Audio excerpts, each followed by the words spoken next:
Ayan po, magandang araw po sa inyo lahat mga madam sir, mga boss, mga lods, mga lodi. So another property na naman po ang ipapakita po namin dito sa bayan po ng Talugtog, Nueva Ecija.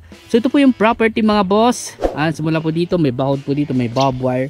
Hanggang doon pa po yan. Siguro ang frontage po nito na sa mga 100 meters po mahigit. Kasi po kukurbata po dito, kukurbata po doon. So ito po yung property, 6,900 square meter, more or less sabihin na po natin. Pero 6,900 square meter at ito po ay naka mother title. Kailangan po natin subdivide, kailangan natin ipasukat yung 6,900 square meter sa kanyang mother title upang maino natin, may segregate natin. So ang presyo po ay 2 milyon at ito po ay titled property. Hindi ko na po natanong sa aming source kung ito ay tax updated.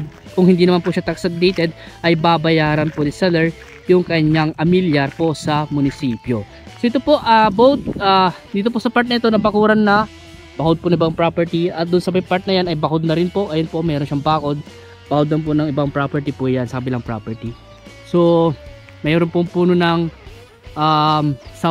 may puno po ng sampalok, Jimelina. Ayun po, may mga saging, may dalawang fish pan po sa baba at maganda po yung view. Tignan nyo po, parang Tagaytay style o ano tawag dito, sa may Rizal o sa may yung magandang view. Ayan, para sa Mateo, mga ganun po. So may mga mountain view. Ayan po, at malapit lang po ito sa town proper. Siguro mga sa 2 o 3 kilometro lang po sa town proper o sa palengke. Sa may Tiplex exit siguro mga 20 minutes driving po o mga 30 minutes driving, mga ganun po. So itong property na ito, meron pong part na patag, meron pong part na pa-slope, at ito po ay may mga iba't ibang punong tumubo. Ang marami po dito ay yung mga ipil-ipil, may mga saging din po. So ito po yung kanyang fish pan. Ayun po, dalawa po yung kanyang fish pan, isa dito tsaka isa doon sa kabila. So nakaalong barangay road po siya o farm to market road. Ang frontage po na sa mga, yun nga po, mga 100 meters po mahigit. Mga 20 meters lang along cemented road na. Mga 20 meters lang po, nasa mga sementadong daan na po tayo. Dito lang po yung part na rough road, pero the rest po ay sementado na po siya. So may power line, internet connection nandyan po, source of water po dito, magpapadipel na lang po tayo. Tsaka may mga kapitbahay na rin po. Malaking bahay po dyan. Ayan.